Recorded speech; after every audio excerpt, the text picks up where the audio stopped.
পয়সা নিরাপদে আমরা রাখার ব্যবস্থা করছি এবং আছে। এতে এই ইসলামী ব্যাংকে এর আগের যে সরকার দিয়েছে, তারা মুসলিমের কিছু ব্যক্তিরা এই সম্পদ গেলে লুটপাট করে দেশ থেকে দেশের বাইরে নিয়ে যে তারা নিজেদের মতো গাড়ি বাড়ি অনেক কিছু তৈরি করেছে।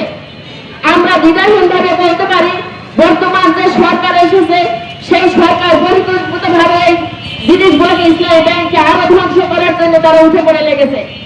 এতে আমরা বলতে পারি এই ইসলামী ব্যাংক জনসাধারণের ব্যাংক, এই আমাদের রক্ত এবং ঘাম ঝরাবে এই ব্যাংক তৈরি হয়েছে।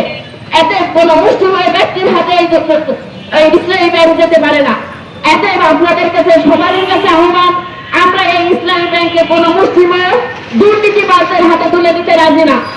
যারা সৎ এবং যোগ্য, যারা এতদিন সততার সঙ্গে এই ইসলামী ব্যাংক পরিচালনা করেছে, তাদের হাতেই থাকবে। মুসলিমের কোন ব্যক্তি এই ব্যাংকে তারা লুটপাট করবে, এই লুটপাট আমরা হতে দিতে রাজি না। আমরা মহিলা পুরুষ আমাদের অ্যাকাউন্ট আছে, আমরা এই জায়গায় আমরা টাকা লেনদেন করে থাকি। এতে আমাদের সবারই দাবি, আমরা কোনো অবস্থাতে এই ব্যাংককে অন্য কোনো হাতে আমরা তুলে দিতে চাই না। এতে আমাদের রক্তবিন্দু থাকা পর্যন্ত আমরা এই কাজ করতে দিতে পারবো না। এতে আমরা এটা মেনে নিতে চাই না। আমাদের সম্পদ আমরা দেশের বাইরে যে বসবাস করতে রাজি না, আমরা এইরকম লুটপাট করতে রাজি না। আমরা দেশে বসবাস করব, এতে আমরা দেশের সম্পদ আমার দেশে থাকবে। এই দেশকে আমরা কিভাবে দেশটা ভালো থাকবে সেই জন্য কিন্তু ইসলামী ব্যাংক তৈরি হয়েছে। কোন মুসলিমের সন্ত্রাসীদের জন্য এটা তৈরি হয়নি। কোটি কোটি টাকা সম্পদ তারা নিয়ে যায় অন্য দেশে, তারা বসবাস করবে, তাদের সন্তানাদের তারা লেখাপড়া করবে। আর আমরা যারা এই ব্যাংকটা তৈরি করেছে, অসহায় মানুষরা অসহায় ভাবে আমরা তাকিয়ে থাকবো, এটা আমরা রাজি না।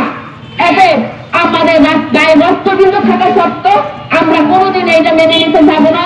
আমরা রাজপথে এসেছি, আমরা রাজপথে আসার জন্য কখনো চিন্তা করিনি, কিন্তু আজকে বাধ্য হচ্ছি এই সরকার আমাদেরকে রাজপথে নিয়ে এসে নামাইছে।